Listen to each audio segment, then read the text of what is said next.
Hey guys, and welcome back to another YouTube video. In this video I'll be doing the AFL Fantasy Defenders Premium Edition, going through and who I think is actually value. Obviously my thoughts have probably changed on a couple of these guys, or surely not as much with the premium guys when I did their team previews, but the team previews are now, for some of them, recorded about almost 4 weeks ago. So a lot of them will have changed by then. And so there are some people that have had sort of changes, some preseason training reports, even injuries, etc., that have caused some changes. So I may look on them a little bit differently. But I think for the defenders, because I sort of have a floating range of what a premium is, it's not across the board of, say, a 750k or whatever, because defenders, 750k is sort of where we think for primos, because if you actually look at that with the forward line, you would see that there's let me actually just quickly check this forward line. There's no one in the 900s, and there's only 4 in the 800s, and that would put there being 1, 2, 3, 4, 5, like 10 premiums or whatever. Whereas in the back line, if you had that same exact sort of range of 750k, you'd have 1, 2, 3, 4, 5, 6. You'd have roughly about 20, and then in the midfield you'd have I didn't even know, roughly about 50 or 60 guys between in that range. So it's sort of the price. You can't put a price on the exact premium, but I would sort of say your premiums are around the top, I'd say 20, 25 or so range, and that's where you sort of get those premiums. So defenders, it's roughly around that 750 or so k is where you start to get that premium range. Forwards, it's around that sort of 650, honestly, 660k is around about those premiums for the forwards. And the midfield, it's around that 800k, 850k plus range where you get that sort of premium. And obviously the midfield premiums are going to be a little bit more, just because there's a lot more scoring in the midfield. But anyway, before we get into this video, remember to like and subscribe, turn the notification bell on so you know when I upload, and let's get into this video. So as you can see here, if I quickly change it back over, I've got the premiums for the defenders over 900k. And if you actually look at it, there's only 3 over 900k, Nick Dacos, Sicily, and Sinclair. And there is actually reason to say that all 3 could have at least a slow start to the season. Dacos has the potential McGuinness tag, but there is potential that McGuinness is an even best 22. So there's that. He also has, if you look at his fixtures right now, if we go to fixture list, he's got Sydney. He should do fine there. Row bottom is the only target that they have really there. If I quickly just show you the stat sheet that I've got, again showing Collingwood's run in and their midfielders. If I quickly just make this so that it goes there, then we can change this back across here. You'll see Collingwood here. Here is their run for general midfielders. I expect this to get a little bit better for midfielders. I'm expecting maybe a -2 or a -1, and that would positively affect it by, I don't even know, 1.3. So roughly about 0.2, 0.3, it should flick it back, which would be a -1, which wouldn't be the worst. It'd be around middle of the pack, to be honest with you. And then they've also got, who was that in round 3? Let me just check. Who have they got in round 3? They've got Brisbane. That should be a tough game at the Gabba. But then they've got the Hawks at Adelaide Oval, and that is this massive. If we look at Collingwood's, that is the -2. And if McGuinness is there, then I actually expect that to actually decrease a little bit. I mean, sorry, if McGuinness isn't there, that would probably go to a -1 or even a flat 0. This is the Sydney number we're talking about, and this is the Hawthorn number. And then round 6 after the bye, if we flick back across, he's got Port at the MCG. At the MCG should be a little bit better, and that's factoring in Drew tagging him. But we saw when Lockie Jones, I think it is, was it Jones? Let me just check. All positions, all prices, is it Jones? Yeah, Lockie Jones tagged him and he went 117. So there is obviously a chance for Nick Dacos just to go 120, 130 across those weeks and almost become ungettable. But it almost depends on the Hawks round 1 team. and team selection, because if they don't include McGuinness, then I'm more likely to go with Nick Dacos as just that sort of almost captaincy option, and then we'll because he can also just float into the back line and around there to avoid the like Willem Drew tag and stuff like that. But I also think that a lot of the taggers in the first little bit for him, I mean, Carlton won't tag, I don't think. Essendon won't tag. I mean, Brisbane probably won't tag as well. And I think he also has a pretty good record against Brisbane if we look at the DFS here. So I don't think he's going to be too worrying with the Brisbane game. If we look at Dacos, and then we go down here, and I do not need another big ad, thank you. Where's Brisbane? Brisbane, he averages, 105 against with 2 100s and a 120. And then he also had an 80 in his rookie year, but he's got a 126 and a 110. So I'm not even worried about that, to be honest with you.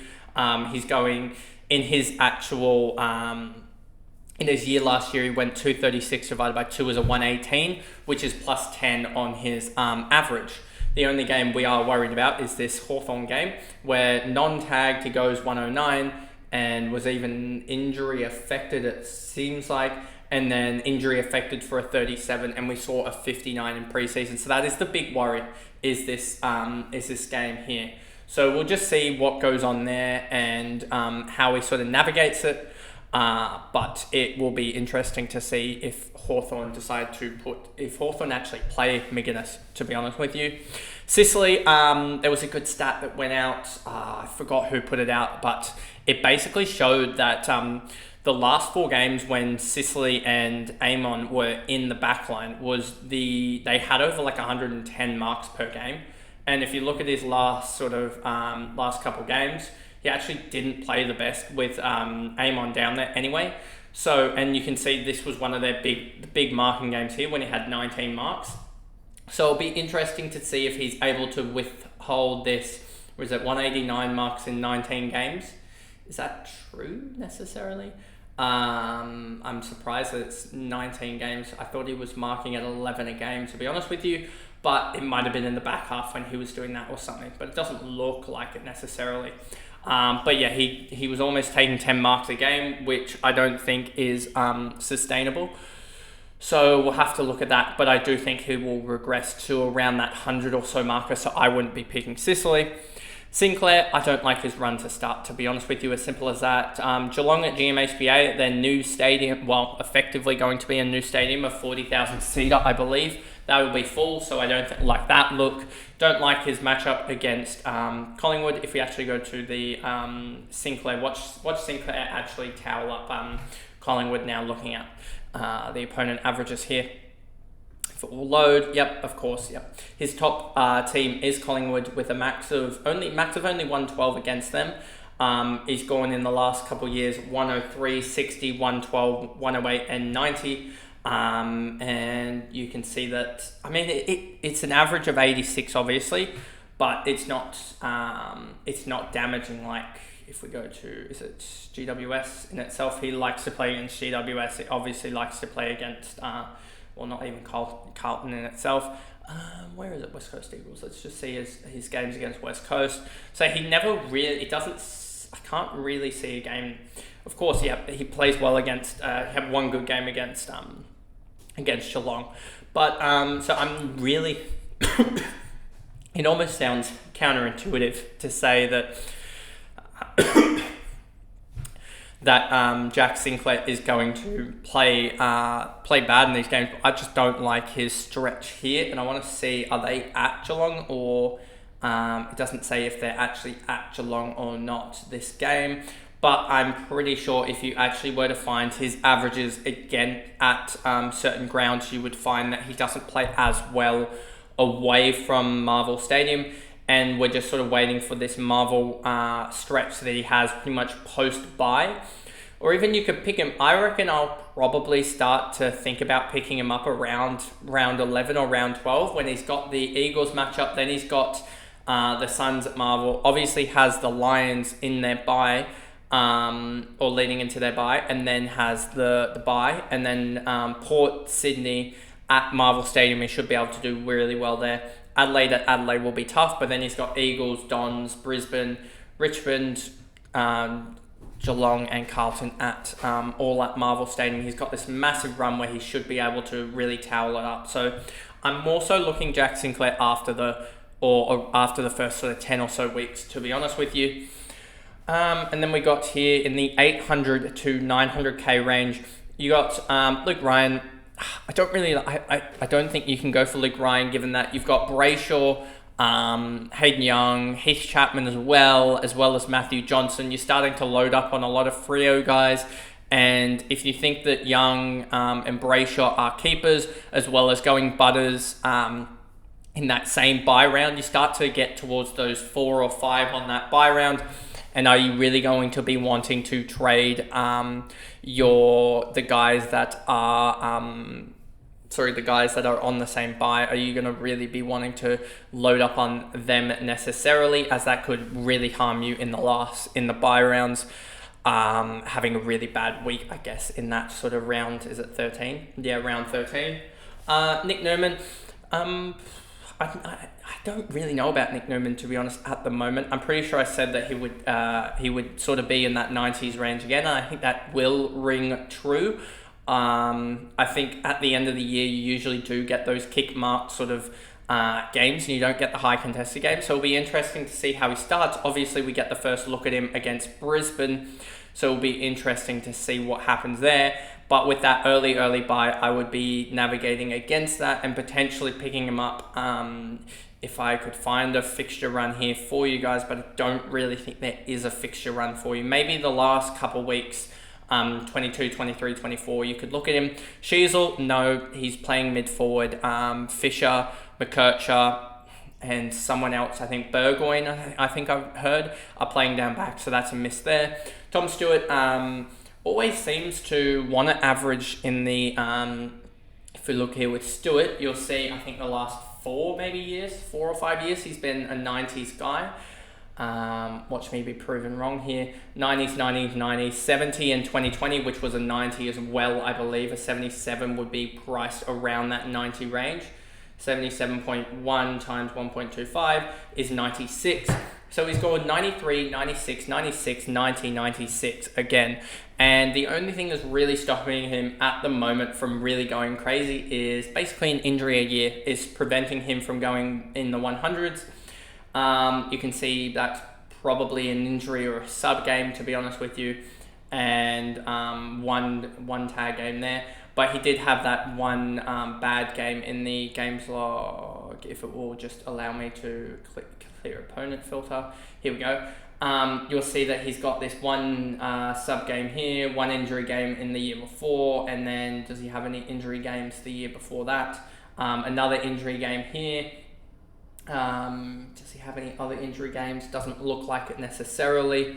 No other injury game here. This is an injury game here as well. So you're starting to see sort of one pop up every single year where he just has an injury affected game after his rookie season.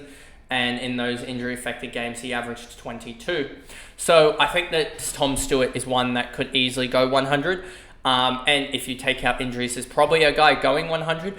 But it's just that chance that he just does an injury early on in the season. Obviously, that a lot of fantasy coaches sort of have with all their premiums is just the risk of injury. But I just think he is such a valuable pick with the Geelong backline, and they may go to Chip at the back, given that I don't know how competitive their side will actually be this year.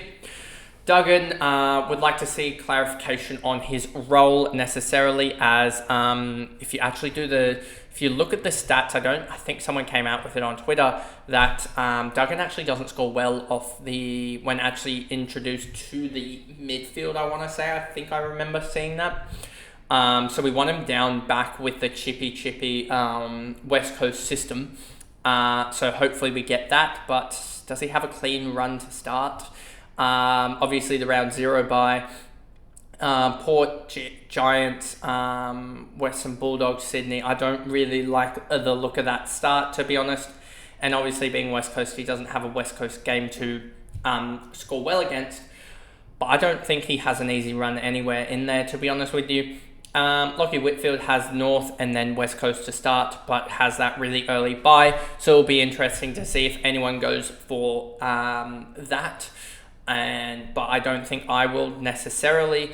But you could be swayed if he goes like 130 or something like that in the first game, and then you have value there. But I don't think he's value yet. Dan Houston, the next guy up, has West Coast to start. West Coast Richmond, that is an interesting first two for Dan Houston, but I could see him going 120 across the first 2 weeks, like a 150 and a 90. But I don't see him really going, maybe he bumps it to 98 or so, just because he has more freedom with Radaglia and also Radaglia. Who else did they bring back there? Zerk Thatcher did they bring across? So they've got the tools now to be able to do it, so he will probably get that free roaming distribution role, and it will be a little bit better. So I could see him going 98, but I don't see him peaking to the 105. That would be a top 6. Short, and if he didn't have, he's got the round 6 bye. He could be an interesting one, actually, thinking about it, if he goes huge against Gold Coast, because being a round 6 guy, he could be a guy that sort of slots in there. And you can always just play a covering role. In round 6, I don't think I have anyone in the back line. I think I have Baker currently in the forward line, but I don't have anyone in the back line that needs to be replaced. So could easily just use I think I have someone I forgot who I have off the bench, but could easily just use a guy off the bench to cover his score, because he could be unders.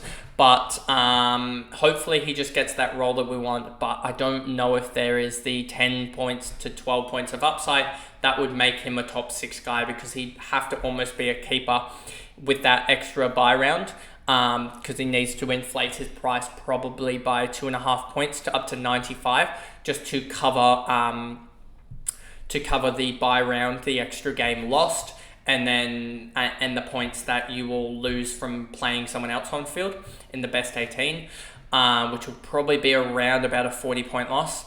But you will also need him to have upside, because he's sort of at that price range where you can have others to have upside. So he's probably going to go 102, 103 to be an actual pick, which would be top 6 sort of range anyway.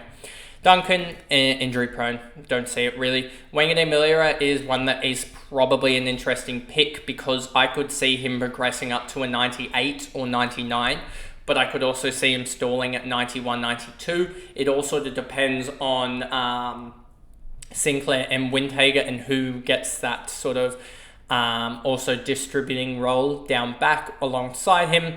But it will be interesting to see if he gets given sort of the keys. If we look at the Supercoach, and then we go to kick-ins and then we go to, where is St Kilda? Here they are. Then we go to here, and he's been given 104 kick-ins with Sinclair 90. We see here that sort of started, there was a couple of games where it seemed like it was basically whoever was closest would take the kick-outs. I would like to see Wangade Malira get sort of upwards of that 120 sort of range. If we look at, even if we look at Collingwood, I think you'll see that Nick Dacos 54. Any other kick-out guys that were necessarily up there? Just trying to float through and see if there was anyone up there. Tadibor had 105, and we saw what he did. Melbourne, was there any distinct kick-out guy? Stephen May. Hawthorn, was there anyone distinct that did it? Not really. GWS, not really. Again, there's no one really that sort of has that. Geelong itself, Tom Stewart had 90, so not really. What about West Coast Eagles? That might give us a shout. West Coast Eagles or North Melbourne. We already looked through North Melbourne, and West Coast Eagles the same thing. So looking at this, you would say even Sydney, I think it will be Blakey and Lloyd. A lot of teams have 2 dominant guys that take kick-outs here. I'm looking straight through, and it's always 2 guys within about 10 of each other doing it. Burton, Farrell, you can even see that. So do I expect that Wangade Malira will get up to that 120 mark? It would be very rare. He'd have to do Stephen May and almost be on the park enough to do it. So I don't really see there being much upside in potential of kick-outs. So it'll just be, does he get enough chip mark? And I don't know if St Kilda will necessarily do that if their engine room is working a lot better this year. Whether they'll work with that slow sort of rate or whether they'll pick it up a little bit, but we'll have to wait and see. So Wangan Malira is a risk that I'd be probably willing to take if round 0 guys stuffed up, but at the moment I don't think so. Lloyd, round 0, no thanks. Basically, he's going to be a 90s guy. I think Nick Blakey, as well as Braden Campbell and Mills when he comes back, as well as Goulden, have sort of taken that distributing role sort of off him. I know that Goulden is on a wing, but he does do a lot. He does have movement, and I'm sure if you looked at probably a heat map of Goulden, if we looked at AFL players and we looked at the heat map of Goulden, you would see that it's not necessarily going to show down back, but he does collect a lot of disposals down there. If we go here, you can even see that sort of here that there's a lot of defensive work as well. And then if we look at the heat map for games like this, you can see a lot of disposal picked up in the latter half of this, and that is sort of going to limit the amount of work that Jake Lloyd can do. And then the last pick in the 100k range is Hayden Young. We've talked enough about him, to be honest, to show you that it'll be a value pick. It's almost a pick that if it doesn't work out, because he's going to be so highly owned, 31.91% at the moment, he's going to go up to 40% when that team gets named, and he gets named in the middle. For round 1, he'll go up. He also has the perfect buy as well. So you're almost just riding with the crowd. If it goes wrong, it will go wrong for a lot of the player base, and especially a lot of the top guys. But if it goes right, he could be a 105 or 100 to 105 guy, because we've seen that midfields can have that, a 3 pair of 100s. So he could easily go 100, 105 and be an D2, D3 sort of keeper. So that is the 800k range, and then the 700k range, I don't really value Wilkie as much as a sort of primo at 87.2. He did show that he can do it, but he also has had to play that sort of lockdown role before, and a lockdown role can really limit his output with a low of 35. If I make this just slightly bigger, you'll see it at 35 there. Mason Redman, 774, and I don't really like this role, especially with the murmurs that Nick Martin is down back as well, training off the half-back, which means that given Nick Martin's defensive liabilities, we're probably going to have to see Redman actually do a lot more defensive work, and that could lead to 40s, 50s, and 60s, because Nick Martin will probably take up the distributing role and Redman more of a lockdown defender role. So I don't like Redman at all. And what's his percentage? 1.21%. Brayshaw will be interesting, but injury histories alongside also just that Clayton Oliver coming back could wreck his role. I'm just going to stay clear of that, as well as the fact that he's got that early bye, even though it's round 6. Just want to stay clear of sort of that Melbourne midfield, to be honest, as I don't really see him being much value at all. Maybe 5 or 10 points of upside, but that could easily turn into 5 or 10 points of downside if Oliver comes back and ruins that structure.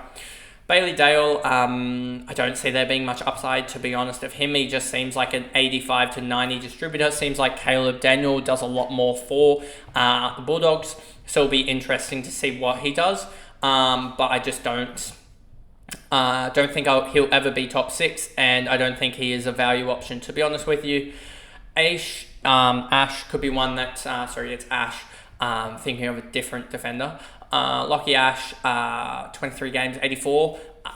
I think he's one that's going to limit the potential upside of Whitfield, but then also not enable himself to get much upside. Seems like they do prefer him.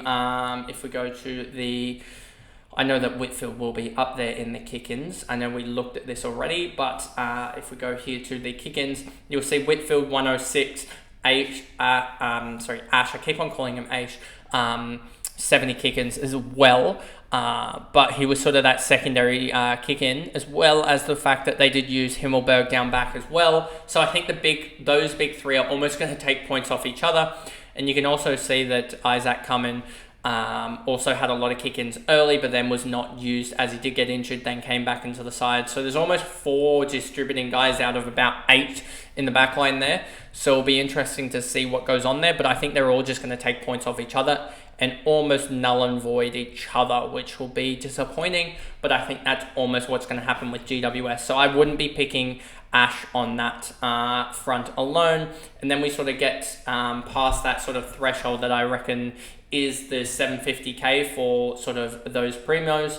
Ash, Dale, Bracial, 1, 2, 3, 4, 5, and then you have in the 800k range, you got 1, 2, 3, 4, 5, 6, 7, 8, 9, 10, 11, 12. So you got 17. So you got 20 guys that I perceive as primos, and I would say, what did I say? Probably about 6 or so of them, or there's probably only about 4 or 5 of them that I'm actually truly thinking will be good.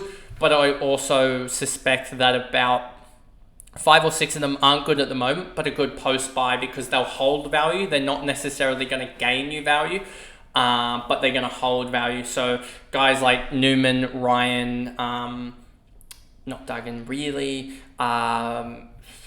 Just really Newman, Ryan, and you could potentially put Houston and Short into that, sort of range as well, and then also Sicily and Sinclair. So you sort of have 5 guys there that I think are going to hold value and be valuable later down the line. And then you have guys like Dacos, Stewart, Short, Young, sort of, and Wangadeen, Malira, I would say are the value guys. And then you have about 10 primos that I just don't think are valuable at all, whether holding value or gaining value. So that sort of just shows what I'm looking at. But anyway, that pretty much is the video for the defender premiums for AFL Fantasy 2024. I'll do all the premium sort of lines, and then we'll go back and go through the mid prices, and also the rucks will just be one video at the end, I think, as that'll be the best way to do it. So that'll be the next sort of 6, 7, 8 days. Will be all those videos. But anyway, that is the defender primos, and I'll see you guys for the midfield primos tomorrow. Bye guys.